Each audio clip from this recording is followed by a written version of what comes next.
besavi va ser el primer que hi va venir aquí. Tot el que ara es veu de bosc, tot era plantat, només hi havia algun pi amb algun repeu de cinglera.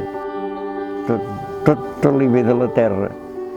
L'època moderna, la gent de la ciutat sembla que n'estigui desconnectada de la terra, però és que la terra és allà on es dona la vida.